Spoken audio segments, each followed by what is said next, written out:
예수 그리스도로 우리 하나님 말씀 증거하겠습니다. 하나님 말씀 말라기서 1장 1절에서부터 같이 보시겠습니다.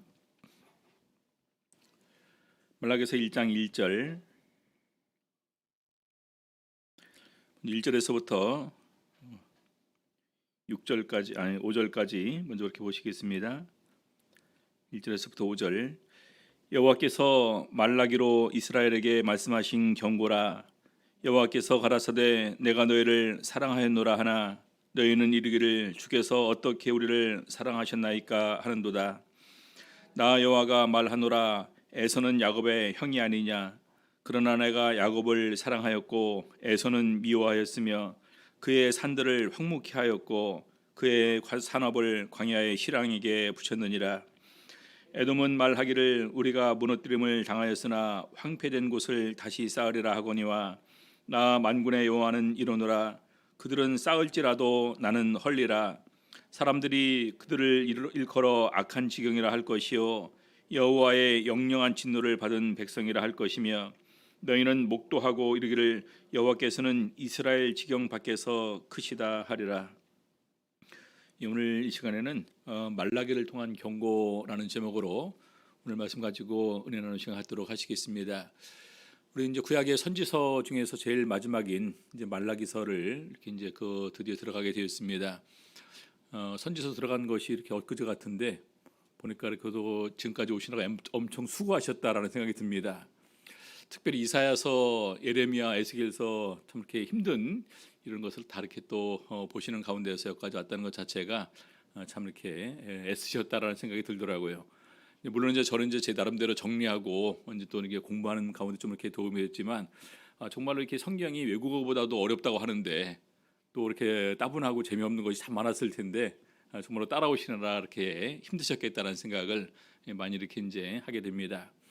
근데 그럼에도 불구하고 이 선지서를 통해서 우리 하나님의 예언과 또 그것이 어떻게 성취되는 것을 우리가 깨닫게 되면서 정말로 말씀대로 반드시 이루어지는구나 라는 사실을 깨닫고 하나님의 말씀에 대한 더욱더 큰 확신을 가질 수 있게 됩니다. 그래서 오늘 또한 계속해서 우리 말라기서를 보면서 또 하나님께서 어떻게 우리에게 위로와 희망을 주시는지 같이 살펴보도록 하시겠습니다.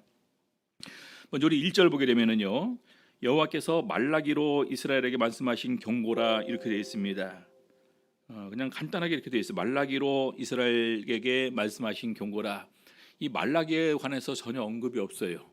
누구 이제 지파, 어떤 지파인지, 또 누구 집안인지, 또 이 사람이 이제 그 선지자인지 제사장인지 이런 그런 부분들이 없는 가운데에서 그냥 말라기로 이스라엘에게 말씀하신 경고 이렇게만 되어 있습니다. 그래서 저자는 일단 분명히 말라기는 분명하겠죠. 그렇죠? 말라기로 경고하신 거니까, 말라기 선지자가 주시는 거니까. 그리고 이 말라기는 그냥 주전 440년에서 400년에 이렇게 이제 기록된 것으로 우리가 이제 추측을 합니다. 그래서 이 주전 400년부터 예수님께서 오시기 전 세례 요한까지 활동하기 전까지를 우리가 이제 신구약 중간기라고 이렇게 하기도 하고 또 암흑기라고도 이렇게 얘기를 하기도 하죠. 근데 이제 세례 요한이 오기 전에 마지막으로 하나님께서 말라기를 통해서 우리에게 어떤 경고와 위로를 주셨는가, 이 부분은 굉장히 우리에게 있어서 중요한 내용입니다. 왜냐하면 이것은 나중에 더 나아가서 세례 요한에 관한 예언도 있고 예수님에 관한 예언도 있는데 바로 이 부분을 통해서 하나님께서 마지막 이런 모든 것을 다 마무리하실 때 마치 구약시대 이스라엘 백성들에게 마지막으로 말씀을 주신 것처럼 오늘날 우리들에게는 어떠한 말씀을 마지막으로 주실 것인가, 굉장히 우리에게도 같이 이제 시사하는 바가 크겠죠. 그래서 그런 의미에서 보면 좋을 것 같습니다. 이 말라기의 이름의 뜻은요, 그냥 그 여호와의 사자, 여호와의 메신저, 말씀을 전하는 이런 의미를 가지고 있습니다. 자, 기록 목적은요, 주의 백성에게 하나님께로 돌아갈 것을 알리는, 하나님께로 돌아오라고 마지막 촉구하는, 회개를 촉구하는 그러한 내용입니다. 그래서 이 구약의 마지막 책이 끝날 때 이 내용들은 하나님의 공의에 관한 선포가 있고요, 메시아를 통한 회복의 약속이 있고, 또 이후에 약 400년간의 침묵이 있고, 구약의 마지막 선지자인 세례 요한이 등장할 때까지 이 상태가 이렇게 이제 이후에는 전혀 없습니다. 그래서 이 말라기를 이어서 세례 요한의 첫 번째 메시지, 외치는 복음의 메시지가 회개하라, 하나님께로 돌아오라는 것입니다. 회개하고 하나님께로 돌아오라. 근데 거기 하나가 더욱더 추가가 되는 거죠. 회개하라. 천국이 가까웠느니라. 이렇게 이제 메시지가 천국으로 향하게 됩니다. 자, 그래서 일단 기본적으로 이제 하나님께서 먼저 말씀하시는 것이 특별히 하나님의 제사장들이 하나님 앞에서 어떠한 잘못을 했는가라는 부분을 오늘 우리가 본문에 있는 말라기서 1장 6절에서부터 14절까지의 내용이 그 내용입니다. 그래서 핵심 구절이 이 내용이죠. 내 이름을 멸시하는 제사장들아, 나 만군의 여호와가 너희에게 이르기를 아들은 그 아버지를 종은 그 주인을 공경하나니 내가 아버지일진데 나를 공경함이 어디 있느냐, 내가 주인일진데 나를 두려워함이 어디 있느냐 하나 너희는 이르기를 우리가 어떻게 주의 이름을 멸시하였나이까 하는도다. 그래서 여기 보니까 두 가지를 말합니다. 우리가 어떻게 주님을 지금 공경하고 있는가, 우리가 어떻게 주님을 지금 두려워하고 있는가. 우리 성도님들 지금 신앙생활하면서 어떻게 주님을 공경하고 있습니까? 어떻게 주님을 두려워하는 가운데 있습니까? 그래서 제일 먼저 시간이 오래 지나는 가운데에서 지상들의 형식화되고 습관이 된 이런 잘못된 신앙에 대해서 지적하라면서 그들의 정말로 마음에 있는 그런 순수한 가운데에서의 하나님에 대한 공경과 하나님에 대한 두려움이 어디 있는지를 먼저 그들에게 이렇게 묻고 있습니다. 자, 그러면서 말라기서 3장에 보게 되면은요, 이제 6절 7절인데 나 여호와는 변하지 아니하나니, 하나님은 변하지 않는다라는 것입니다. 하나님의 약속은 영원히 그것이 효력이 있다라는 거예요. 중요한 것은 우리가 먼저 하나님을 떠나고 우리가 먼저 그 약속을 배반했다는 것입니다. 그래서 그러므로 야곱의 자손들아 너희가 소멸되지 아니하느니라. 하나님의 약속이 있었기 때문에 하나님께서 우리 이스라엘 백성들을 영원히 버리지 않으셨다. 이렇게 말씀하시는 거죠. 자, 그러면서 7절 만군의 여호와가 이르노라 너희 조상들의 날로부터 너희가 나의 규례를 떠나 지키지 아니하였도다. 그런즉 내게로 돌아오라. 그런즉 내게로 돌아오라. 이것이 이제 말라기서에 다시 한번 하나님께로 돌아오기를 촉구하는 중요한 내용입니다. 그래서 이제 어떻게 돌아오기를 원하는가라는 부분에 관해서 하나님께서 1장, 2장, 3장을 통해서 쭉 하나님께 돌아올 때 어떻게 하면서 하나님께 돌아와야 되는지를 말씀을 해주시고 계십니다. 자, 그래서 특별히 말라기는 이제 중점적으로 특히 제사장들과 레위인들에 관한 이런 경고를 이렇게 주시고 계시는데 문제가 있는 것은 제사 의식의 변질, 다시 말해서 오늘날로 말하면 예배의 변질이죠. 그리고 두 번째는 흠이 있는 동물을 바침. 우리가 오늘 하나님께 드리는 예물을 우리는 얼마나 정말 정성을 다해서 준비하는가. 구약 시대에 많은 사람들이 제사와 헌물을 준비했던 것처럼 오늘도 마찬가지입니다. 우리도 11조를 준비하고 있고요. 우리도 안식 헌금을 준비하고 있고 우리도 감사 헌금을 준비하고 있고 여러 가지 특별한 헌금을 우리가 준비를 하고 있는데 그런 것을 드릴 때 얼마나 우리가 이 하나님의 이름에 하나님의 영광에 합당하게 이것을 드리고 있느냐 이런 부분을 생각을 해야 됩니다. 그리고 특별히 말라기서 3장 여기 부분은 세례 요한에 관한 언급과 또 이제 그 예수 그리스도의 이런 그런 예언이 여기 이제 말라기서의 마지막으로 이렇게 기록이 되어 있습니다. 아무튼 그래서 1절은 말라기로 이스라엘에게 말씀하신 경고다라는 부분으로 이렇게 시작을 합니다. 자, 두 번째요. 말라기서 1장 2절 보시겠습니다. 여호와께서 가라사대 내가 너희를 사랑하였노라 하나. 하나님께서 하나님의 백성에 대해서 내가 너희를 사랑한다. 그 사랑한다라는 말은 또 그 사랑을 통한 약속은 예나 지금이나 전혀 변하지 않았다. 이렇게 말씀하시는 것입니다. 자, 그러니까 오히려 사람들이 반문합니다. 너희는 이르기를 주께서 어떻게 우리를 사랑하신다이까 하는도다. 우리 성도님들 마찬가지입니다. 하나님께서 오늘 우리를 사랑하셨다라고 말씀하시는데 우리 성도님들이 질문하는 것입니다. 아니, 하나님께서 우리를 어떻게 사랑하셨습니까? 우리가 하나님을 믿고 섬기고 예배 드림에도 불구하고 정말 우리에게 약속하셨는 대로 평안을 주셨는지 기쁨을 주셨는지 정말 마음속에 수많은 감동 이런 은혜를 함께 주셨는지 이 부분이 희미해져 가는 것입니다. 이스라엘 백성들이 하나님한테 이렇게 질문할 수 있을까요? 이스라엘 백성들이 내가 너희를 사랑하였다. 그러니까 어떻게 우리 사랑하셨습니까? 왜 그럴까요? 가장 중요한 것 은혜의 망각입니다. 은혜를 잊어버렸기 때문에. 그렇죠? 어. 그래서 우리 자녀들이 그렇게 얘기를 한다 그러죠. 아, 도대체 아빠 엄마가 나한테 해준 게 뭐가 있냐고. 그 얘기를 듣는 우리 부모님 얼마나 서운할까요? 내가 지금까지 어릴 때부터 그냥 지금까지 그냥 전부 다 얼마나 가진 정성을 들여서 키웠는데 나중에 다 커서 하는 말이 해준 게 뭐가 있냐면 얼마나 속상하고 마음이 아플까요? 똑같은 것입니다. 내가 너를 사랑했다. 그러니까 어떻게 사랑했냐라고 이렇게 반문하는 것과 마찬가지입니다. 그러니까 뭐라고 말씀하십니까? 나 여호와가 말하노라 에서는 야곱의 형이 아니냐 그러나 내가 야곱을 사랑하였고 에서는 미워하였으며 야곱을 사랑하였고 에서는 미워하였다. 에서는 미워해서 나중에 결과적으로 에서는 멸망을 당했는데 야곱은 지금까지 이렇게 남아 있습니다. 근데 남은 그 야곱 족속들이 야곱의 후예들이 어떻게 우리를 사랑했냐라고 물으면은 그렇게 한다면 얼마나 서운해요. 자, 그래서 에서는 미워하였으며 3절에 그의 산들을 황무케 하였고 우리 요르단에 가면 페트라 이렇게 우리 성지순례 가보신 분들은 봤을 것입니다. 정말 높은 그 까마득한 절벽 위에 집들이 이렇게 이제 만들어 있고 거기서 생활하지 않았었습니까? 나름대로 교만했습니다. 이렇게 높은 곳에 우리가 집을 짓고 그리고 철암의 요새예요. 아주 그냥 그 너무나 입구 딱 막고 있으면 들어올 데가 없어요. 누가 여기를 침범해 들어올까? 근데 그럼에도 불구하고 하나님께서는 그들을 멸하셨다라는 것입니다. 그의 산업을 광야의 실황에 붙였느니라. 광야의 들짐승들에게 그들을 다 이렇게 붙였다. 그래서 4절에 에돔은 말하기를 우리가 무너뜨림을 당하였으나 황폐된 곳을 다시 쌓으리라 하거니와 나 만군의 여호와는 이루노라. 그들은 쌓을지라도 나는 헐리라. 사람들이 그들을 일컬어 악한 지경이라 할 것이요 여호와의 영영한 진노를 받은 백성이라 할 것이며 그렇게 영화를 누렸던 지금 그 에돔 그 페트라 그 성지가 지금은 성지순례 장소 그냥 완전 황폐된 곳으로 이렇게 변해졌습니다. 그렇죠? 그러면서 5절에 너희는 목도하고 이르기를 여호와께서는 이스라엘 지경 밖에서 크시다 하리라.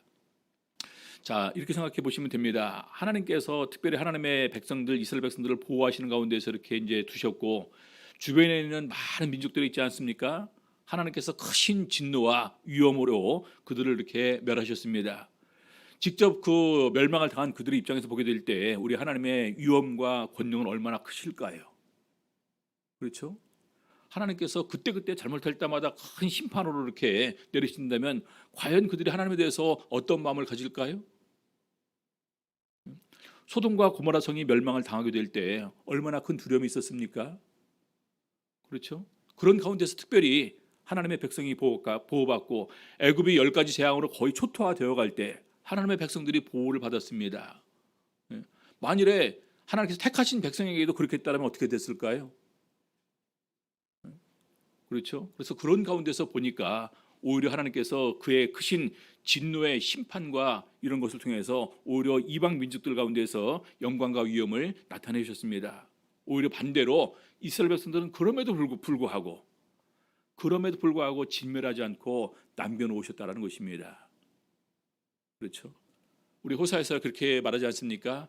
이스라엘 백성들이 건포도 떡을 즐기고 다른 신을 섬긴다 할지라도 그럼에도 불구하고 내가 저희를 사랑하나니 하나님께서는 택하신 백성이기 때문에 아브라함과 언약하셨기 때문에 끝까지 그들에 대한 사랑을 거두지 않고 지금까지 인도해 오셨습니다. 그런데 질문하는 거예요. 어떻게 우리를 사랑하셨습니까?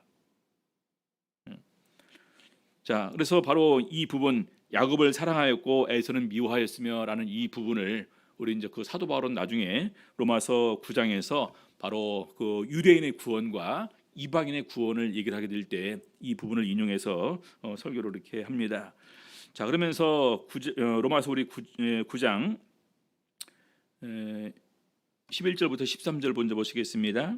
11절 13절 그 자식들이 아직 나지도 아니하고 무슨 선이나 악을 행하지 아니한 때에 택하심을 따라 되는 하나님의 뜻이 행위로 말미암지 않고 오직 부르시는 이에게로 말미암아 서게 하려 하사 리브가에게 이르시되 큰 자가 어린 자를 섬기리라 하신다니 기록된 바 내가 야곱은 사랑하고 에서는 미워하였다 하심과 같으니라. 그래서 우리의 구원이 우리의 행위로 말미암는 것이 아니라 순전히 하나님의 은혜의 택하심을 따라서 우리의 구원이 이루어지는 것이다라는 부분을 사도 바울은 얘기를 할 때 이 부분을 인용해서 이렇게 증거를 합니다. 그래서 마찬가지로 오늘 우리가 구원도 결과적으로 호세아를 통해서 예언하신 것처럼 하나님께서 찾지 않은 백성, 그런 가운데서 오히려 하나님께서 찾아주심이 되고 만나주심을 통해서 이방인들이 이 놀라운 구원에 이룰 수 있게 됨을 바로 계속해서 로마서 9장 이후에서 이렇게 설명을 합니다. 자, 로마서 9장 23절부터 보겠습니다. 또한 영광 받기로 예비하신 바 긍휼의 그릇에 대하여 그 영광의 부요함을 알게 하고자 하셨을지라도 무슨 말 하리요? 어떤 것은 예비하셔서 그들을 긍휼히 여기시고 또 영광의 부요함을 그들에게 이렇게 풍성하게 증거를 해줍니다. 이 그릇은 누구냐? 우리니. 이방인들에게 바로 긍휼과 하나님의 영광의 풍성함을 알게 하셨다는 것입니다. 그래서 이것은 결과적으로 곧 유대인 중에서뿐 아니라 이방인 중에서도 부르신 자니라. 그래서 우리 신약 시대에는 굳이 유대인이나 이방인이나 우리가 구분할 것이 없이 누가 하나님의 긍휼로 말미암아 하나님의 은혜에 참여함을 입게 되었는가? 바로 그것이 참 이스라엘이고 참 하나님의 자녀, 하나님의 백성임을 얘기를 하고 있습니다. 그래서 25절에 보니까요, 호세아 그래도 이르기를 내가 내 백성 아닌 자를 내 백성이라 사랑치 아니한 자를 사랑한 자라 부르리라. 너희는 내 백성이 아니라 한 그곳에서 저희가 살아계신 하나님의 아들이라 부름을 얻으리라 함과 같으니라. 그래서 우리가 전혀 하나님의 백성도 아니었었는데 어느 날 우리가 하나님의 긍휼하심을 입고 하나님의 구원의 은혜에 참여함을 입게 되었다라는 것입니다. 그래서 더욱더 이 은혜를 귀하고 소중하게 여길 수 있는 저희들의 삶이 되어야 되겠습니다. 자, 그러면서 이어서 이제 6절부터 14절까지는 제사장들에 대한 경고입니다. 이 제사장은 오늘날 다 아시는 바와 같이 우리 신약 시대에는요, 우리 성도 한 명 한 명이 신령한 제사장입니다. 그렇죠? 예수의 피로 우리를 사서 나라와 제사장으로 삼으셨습니다. 택하신 족속이요 거룩한 나라요 그의 소유된 백성이다. 이렇게 또 증거하는 가운데에서 우리가 신령한 제사를 드릴 수 있는 제사장의 됨을 이렇게 증거를 합니다. 그래서 가장 중요한 것은 이 제사를 통해서 하나님과 만나고 하나님의 말씀을 듣고 또 그 하나님께 영광과 찬양을 돌리게 되는데 바로 그런 부분들이 이제는 제사장들의 많은 그런 그 삶 속에서 형식화되고 또 이것이 변질됐음을 먼저 이렇게 지적을 합니다. 자, 6절 보시겠습니다. 내 이름을 멸시하는 제사장들아, 나 만군의 여호와가 너희에게 이르기를 아들은 그 아비를 종은 그 주인을 공경하나니 내가 아비일진데 나를 공경함이 어디 있느냐? 내가 주인일진데 나를 두려워함이 어디 있느냐 하나 너희는 이르기를 우리가 어떻게 주의 이름을 멸시하였나이까 하는도다. 하나님은 그들의 잘못을 지적을 해요. 나를 공경함이 있냐? 나를 두려워함이 있냐? 결과적으로 나를 멸시하지 않았냐? 그러니까 어떻게 주의 이름을 멸시했습니까? 이렇게 얘기를 합니다. 우리 성님들, 오늘날 우리가 이 세상에서 수많은 사람들을 만납니다. 어떤 사람을 만날 때 내가 제일 마음을 다해서 준비하고 만나십니까? 우리 성도님들이 제일 정성스럽게 옷을 입고 갈 때가 어디입니까? 1번 결혼식, 2번 장례식, 3번 직장 상사, 아니면 또 대통령 상 받을 때, 바로 그런 부분이죠. 오히려 우리가 세상 사람들과의 만남과 관계를 소중히 여기는 가운데에서 나와 하나님과의 관계를 우리가 소중히 생각하지 않고 오히려 귀하게 여기지 않고 함부로 하게 될 때 이것은 멸시하는 한 표현이다, 이렇게 얘기를 할 수가 있겠죠. 그래서 저도 이렇게 가만히 보게 되면은 우리가 이제 저는 안식일날 어차피 제가 설교를 해야 되니까 저도 이렇게 양복을 입지만은 만약에 저도 이렇게 목회자가 되지 않았다면은 참 그냥 편하게 했겠다. 그러죠? 그런 생각이 좀 들더라고요. 예전에 제가 알기로 이제 그 감리교회 다니시는 분들은 정말로 이렇게 그분들이 교회 가시는 날 최선을 다해서 가장 정결하게 이렇게 이제 차려입고 꼭 이렇게 이제 비싼 옷이 아니라 항상 깨끗한 옷 이거 할 때 이제 그리고 정갈한 옷을 입고 이렇게 이제 교회를 가는 모습을 이렇게 이제 보여줬다는 얘기를 들은 적이 있었습니다. 그리고 옛날에 우리 이제 시골에 계신 우리 할머니들 같은 경우도 정말로 이제 물론 유교와 민간신앙 영향을 받았을 부분도 없잖아 있겠지만 목욕 재개하시고 가장 깨끗한 옷으로 이렇게 갈아입으시고 심지어는 이제 헌금을 준비하는데 이제 그 미리 이제 시내 가서 이제 은행 가서 빳빳한 그런 새 돈으로 이렇게 준비를 하시고 그게 안 되시면 심지어 다리미로 다려서까지 이렇게 가지고 가셨다라는 얘기를 들었습니다. 근데 지금은 너무나 이렇게 쉽게 대충 이렇게 되는데 이것이 중요한 차이가 있습니다. 하나님께서 원하시는 모습으로 내가 나갈 것이냐 아니면 내가 내 편리함대로 하나님께 나갈 것이냐 이 차이가 크다라는 것입니다. 우리 근데 신앙은 어떻게 나가는 것입니까? 신앙은 보니까 하나님께서 원하시는 대로 나가야 되는 거예요. 하나님께서 원하시는 대로 옷을 입어야 됐습니다. 우리 구약시대 특히 제사장들은 하나님께서 원하시는 옷은 거룩한 옷입니다. 하나님께서 원하시는 가운데서 헌물을 준비를 해야 됐습니다. 하나님께서 원하시는 헌물 중에서도 흠이 없고 깨끗한 것으로 이렇게 따로 준비를 해야 됩니다. 사실 그런 것들이 얼마나 번거로운 건지 모릅니다. 근데 그럼에도 불구하고 우리가 다른 거 할 수 있습니까? 나답과 아비후가 하나님께서 명하지 아니한 다른 불을 사용했다가 앞에서 이렇게 불이 나와서 순간적으로 타서 죽었습니다. 엄청난 경고가 되었을 거예요. 어떻게 함부로 그렇게 할 수 있냐. 그리고 대제사장들이 마지막 지성소까지 들어갈 때는 정말로 두렵고 떨림으로 들어갑니다. 그래서 우리 이제 대제사장의 옷술에는 이제 방울이 달려 있죠. 방울 소리가 안 나면 이제 죽은 것으로 생각할 수 있으니까 지성소에는 못 들어가잖아요. 일반 사람들이. 그러니까 줄을 묶고 들어가서 안 나오면 동정이 없으면 뭐 줄을 묶고 이제 그 줄을 끊으려고 이렇게 준비를 하고 들어갔었다라는 것입니다. 한 발 한 발 휘장 열고 들어갈 때 얼마나 두려웠을까요? 오늘 우리가 하나님 앞에 나오면서 그런 공경함과 그런 떨림이 우리들에게 있어야 되는데 그것이 이미 심지어는 구약 시대에 가장 가까이서 하나님께 나가는 제사장들마저도 그 의식이 관념이 희박해졌다라는 것입니다. 자, 그래서 보니까 우리가 어떻게 주의 이름을 멸시하였나이까 세 가지를 얘기를 합니다. 7절 너희가 더러운 떡을 나의 단에 드리고도 말하기를 우리가 어떻게 주를 더럽게 하였나이까 하는도다. 이는 너희가 주의 상은 경멸히 여길 것이라 말함을 인함이니라. 그래서 그 떡을 단에 드린다는 것을 보니까 하나는 이제 우리가 보통 그 제사 중에서 소제가 있습니다. 고운 밀가루로 소제로 드리는데 소제는 대충 보게 되면 우리가 쉽게 기억할 것이 다른 제사와 함께 드립니다. 우리가 보통 무교병이라고 이렇게 얘기를 하기도 하죠. 가루를 드리기도 하고 떡을 만들게 하는데 여기에서는 이게 상이 나온 것을 보니까 진설병이지 않았을까라는 생각을 하게 되죠. 그리고 8절에 만군의 여호와가 이르노라 너희가 눈먼 희생으로 드리는 것이 어찌 악하지 아니하며 저는 것 병든 것으로 드리는 것이 어찌 악하지 아니하냐. 이제 그것을 너희 총독에게 드려보라. 그가 너를 기뻐하겠느냐 너를 간합하겠느냐. 우리 성도님들 우리가 세상 사람들한테 선물 준비할 때 그냥 대충 또 이렇게 고장난 것 흠 있는 거 드립니까? 그러죠. 심지어는 제사를 그렇게 드렸다라는 것입니다. 그래서 우리 레위기서 보게 되면 이렇게 말씀하십니다. 레위기서 24장 5절 너는 고운 가루를 취하여 떡 12를 굽되 매 덩이를 에바 10분위로 하여 여호와 앞 순결한 상 위에 두 줄로 한 줄에 6씩 진설하고 너는 또 정결한 유향을 그 매 줄 위에 두어 기념물로 여호와께 화제를 삼을 것이며 항상 매 안식일에 이 떡을 여호와 앞에 진설할지니. 안식일마다 이 떡을 여호와 앞에 진설해야 됩니다. 이는 이스라엘 자손을 위한 것이요 영원한 언약이니라. 근데 나중에 어떻게 됐다는 말입니까? 대충 했다는 것이 이것을.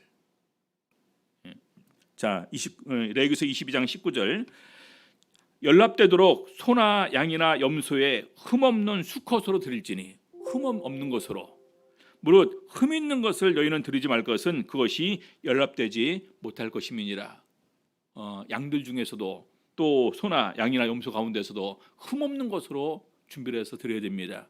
드리려고 보니까 이게 문제가 있어요. 눈이 짝짝이거나 또 다리가 앞다리나 뒷다리나 문제가 있거나 이런 부분들이 있을 때 몸에 또 이렇게 상처가 있거나 이런 건 드리면 안 된다는 것입니다.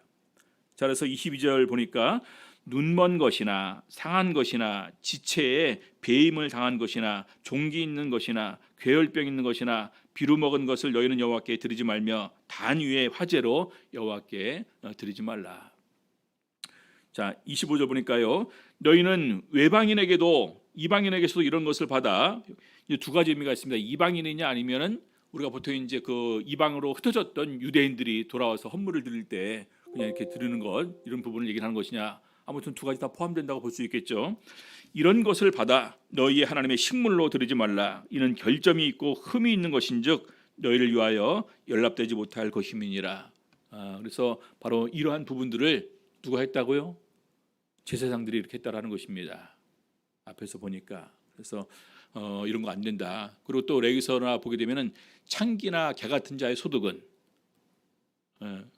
여호와 앞에 가지고 오지 말라. 그래서 가장 우리가 직업도 깨끗하고 거룩한 이런 소득을 통해서 우리가 하나님께 가져가야 될 것을 이렇게 말하고 있습니다. 자, 그래서 여기에서 우리 하나님의 진노가 있습니다. 1장 9절 보겠습니다. 만군의 여호와가 이르노라 너희는 나 하나님께 은혜를 구하기를 우리를 긍휼히 여기소서 하여 보라. 너희가 이같이 행하였으니 내가 너희 중 하나인들 받겠느냐? 이렇게 하나님께 제사는 드려놓고서 우리를 긍휼히 여기소서, 하나님께서 누구를 받아주시겠냐? 우리가 중요한 것은요, 하나님께서는 사람과 예물을 동시에 받고 안 받고 하십니다. 그렇죠? 우리 가인과 아벨의 제사가 있지 않았습니까? 가인과 그 제물은 연락하지 않았지만 아벨과 그 제물은 연락했다라는 것입니다. 그래서 결과적으로 그런 헌물을 드리는 사람들의 그 사람을 하나님께서 긍휼히 여기면서 받으시겠냐? 받으실 일이 없다라는 거죠. 10절 만군의 여호와가 이르노라 너희가 내 단위에 헛되이 불사르지 못하게 하기 위하여 너희 중에 성전문을 닫을 자가 있었으면 좋겠도다. 성전문을 닫으면 이제 못 들어오잖아요. 차라리 그랬으면 좋겠다라는 것입니다. 안 나왔으면 좋겠다. 얼마나 미우셨으면, 얼마나 싫으셨으면 이렇게까지 얘기하실까요? 오늘 우리가 교회에 들어오는데 하나님께서 아이고 저 사람 안 왔으면, 우리 성도들 가운데도 혹시 그런 마음이 있을 수 있지 않겠습니까? 내가 정말로 그냥 미워하고 싫어하는 사람이 오게 되면 만날까, 내가 오늘 그 교회 가면서 그 사람 안 나왔으면 좋겠다 이런 마음 가지고 오지 않을까요? 근데 하나님께서는 하나님 보시기에 미운 사람, 싫은 사람이 오기를 원치 않은 가운데서 차라리 성전문이 닫혀졌으면 좋겠다 이렇게까지 말씀하십니다. 그러면서 내가 너희를 기뻐하지 아니하며 너희 손으로 드리는 것을 받지도 아니하리라. 우리도 기뻐하지 않을 것이고 우리가 드리는 예물도 받지 않으실 것이라는 것입니다. 여러분, 이런 상태가 되게 되면은 우리가 예배 들어오는 무슨 의미가 있습니까? 그렇죠? 예배 드리러 오는 목적이 하나님과 만나고 하나님의 말씀을 듣고 찬양과 영광을 돌리고 우리가 또 우리가 드리는 기도와 찬양이 하나님께 연락돼야 되지 않겠습니까? 근데 그게 전혀 이루어지지 않는 거예요. 의미 없는 예배의 심각성은 바로 이렇다라는 것입니다. 오늘 우리가 코로나 시대에 참 이렇게 어떻게 보면 우리가 좀 불강력적인 요소 얘기를 하지만은 참 편해진 가운데서 예배를 우리는 드릴 수가 있을 것입니다. 그대로 정말로 우리가 고민할 부분은 하나님께서 원하시는 예배는 어떤 예배일 것인가 고민해 보셔야 돼요. 자, 아모스서 5장 21절 23절까지 보겠습니다. 내가 너희 절기를 미워하여 멸시하며 너희 성회들을 기뻐하지 아니하나니 너희가 내게 번제나 소제를 드릴지라도 내가 받지 아니할 것이요 너희 살찐 희생의 화목제도 내가 돌아보지 아니하리라. 네 노래소리를 내 앞에서 그칠지어다. 네 비파소리도 내가 듣지 아니하리라. 우리 아모스와 이사야는 거의 비슷한 시기에 활동했던 선지자입니다. 이사야서에도 그런 말씀이 있습니다. 헛된 거 가지고 오지 말아라. 심지어 싫어하신다까지 싫어하면서 미워하신다까지 이렇게 얘기를 하고 있습니다. 어떤 차이가 있을까요? 그래서 우리가 철저하게 예배나 그다음에 제사나 헌물이나 이런 부분들은 하나님께서 원하시는 대로 하나님께서 받으실 만하게 우리가 나와야 된다는 것입니다. 내 생각대로 내 뜻대로 이것은 우리가 피해야 될 부분이에요. 자, 그래서 오히려 하나님께서 이런 유대인들과의 관계가 깨어짐을 통해서 오히려 하나님께서 이방 민족 가운데에서 나중에 크게 영광을 얻으실 것을 예언하고 있습니다. 말라기서 1장 11절 보시겠습니다. 만군의 여호와가 이르노라 해 뜨는 곳에서부터 해 지는 곳까지의 이방 민족 중에서 내 이름이 크게 될 것이라. 여러분, 지금 상황 딱 보시면 될 것입니다. 우리 하나님의 이름이 이스라엘에서 더 클까요? 아니면 저 수많은 이방에서 더 클까요? 이미 예수 그리스도를 믿는 이런 구원의 은혜가 세계 각처로 이렇게 그 전파가 돼서 오히려 유대인들보다도 이방인들이 지금 예수 그리스도 이름을 더 많이 찾고 더 많이 영광을 돌리고 더 많이 그 이름을 찬양하고 있습니다. 말라기 예언된 대로 이분이 다 이런 부분들이 이루어졌다고 해도 과언이 아니겠죠. 그러면서 각처에서 내 이름을 위하여 분향하며 깨끗한 제물을 드리려니 하나님께 예수 이름으로 예배 드린다라는 것입니다. 이는 내 이름이 이방 민족 중에서 크게 될 것임이니라. 그래서 하나님의 구원의 은혜가 이제는 이방 민족에게 오히려 증거됨을 통해서 이스라엘 백성들이 가볍고 소홀하게 막 등한히 여기는 이런 부분들이 있었는데 오히려 이방 민족이 더욱더 순수하고 더욱더 진실하고 더욱더 감사함으로 하나님께 찬양과 영광을 돌리게 되는 그런 시기가 이렇게 우리에게 다가올 것을 얘기를 하고 있습니다. 사실은 유대인들 입장에서 보면 너무나 안타까운 부분이죠. 하나님의 은혜가 먼저 그들에게 임했었고 하나님의 특별한 보호하심과 인도하심이 있었었는데 그들은 그것을 귀히 여기지 않았다라는 것입니다. 자, 그래서 우리 12절 보니까요. 그러나 너희는 말하기를 여호와의 상은 더러웠고 그 위에 있는 실과 그 식물은 경멸히 여길 것이라 하며 내 이름을 더럽히는도다. 아까 말한 대로 진설병 드리는 것, 하나님께 드리는 부분, 하나님을 위해서 성소를 귀히 여기고 그 안에서 행하는 것들, 하나님 앞에서 드리는 이런 모든 제사의식들이 다 형식화되고 더러워지고 변질되었음을 얘기를 하고 있습니다. 13절 만군의 여호와가 이르노라 너희가 또 말하기를 이 일이 얼마나 번패스러운고 하며. 우리 성도님들 혹시 우리가 지금 이게 교회에 나와서 예배드리면서 참 번거롭게 이런 거 혹시 있지 않을까요? 마음속으로 이스라엘 백성들도 그렇게 얘기했다는 거죠. 이 일이 얼마나 번패스러운고 하며 코웃음하고 토색한 물건과 저는 것 병든 것을 가져왔느니라. 그냥 되는 대로 쉽게 눈에 보이는 대로 이렇게 구별하지 않고 가지고 왔다라는 것입니다. 하나님을 위해서 특별히 구별하는 것 자기들 스스로 번패스럽다고 생각했다는 거예요. 너희가 이같이 헌물을 가져오니 내가 그것을 너희 손에서 받겠느냐 여호와의 말이니라. 때 가운데 수컷이 있거늘 그 서원하는 일에 흠 있는 것으로 사기하여 내게 드리는 자는 저주를 받으리니. 때 가운데 이미 하나님께 드릴 수컷이 있어요. 좋은 놈이 있어요. 근데 그것이 아니라 그 서원하는 일에 흠 있는 것으로 사기하여 내게 드리는 자는 저주를 받으리니 나는 큰 임금이요 내 이름은 열방 중에서 두려워하는 것이 됨이니라. 만군의 여호와의 말이니라. 그래서 우리 스스로 우리가 섬기고 두려워하는 하나님을 완전히 한 곳에 이렇게 제껴두고 소홀하고 가볍게 그분을 대했음을 이렇게 지적을 합니다. 만약에 우리 하나님께서 나답과 아비후를 이렇게 직접 이렇게 죽이신 것처럼 이렇게 하는 가운데서 오늘날 예배 시간에 우리가 이렇게 만나기를 원한다면은 우리가 어떻게 나올까요? 혹시 오늘 잘못 나갔다가 잘못하면 그 말 한마디 잘못했다가 행위 하나 잘못했다가 죽으면 어떻게 할까? 근데 그렇다고 안 나올 것입니까? 안 나오면 더 죽는데? 그렇죠? 안 나올 수는 없죠. 그렇지만 만약 그렇게 된다면 나오면서 얼마나 우리가 두렵고 떨림으로 정말로 주님의 뜻에 합당하게 준비를 할 것인가. 그래서 우리 성경에 보면은 이렇게 다윗 왕은 증거를 하고 있습니다. 역대상 16장 28절 보시겠습니다. 역대상 16장 28절 만방의 족속들아 영광과 권능을 여호와께 돌릴지어다. 여호와께 돌릴지어다.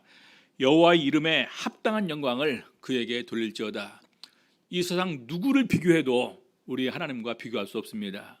이 세상 누구 가장 귀한 사람에게 하는 것처럼 그 이상으로 우리는 하나님을 이렇게 대할 수가 있어야 됩니다. 예물을 가지고 그 앞에 들어갈지어다. 아름답고 거룩한 것으로 여호와께 경배할지어다. 그래서 예물을 가지고 들어가면서 아름답고 거룩한 것으로 예물을 준비하라. 시편 또 보겠습니다. 역시 다윗의 시인데요. 너희 권능 있는 자들아 영광과 능력을 여호와께 돌리고 돌릴지어다. 여호와 이름에 합당한 영광을 돌리며 여기는 또 거룩한 옷을 입고 우리가 거룩해야 된다는 얘기죠. 거룩한 옷을 입고 여호와께 경배할지어다. 시편 우리 마지막으로 시편 96편 7절 8절 보겠습니다. 만방의 족속들아 영광과 권능을 여호와께 돌릴지어다. 여호와께 돌릴지어다. 여호와 이름에 합당한 영광을 돌리고 그 영광을 그에게 돌릴지어다. 예물을 가지고 그 궁정에 들어갈지어다. 여기까지는 같아요. 내용이 9절에 아름답고 거룩한 것으로 여호와께 경배할지어다. 그러면서 온 땅이여 그 앞에서 떨지어다. 그렇죠. 그러면서 10절 열방 중에서는 이르기를 여호와께서 통치하시니 세계가 굳게 서고 흔들리지 못할지라 저가 만민을 공평히 판단하시리라 할지로다.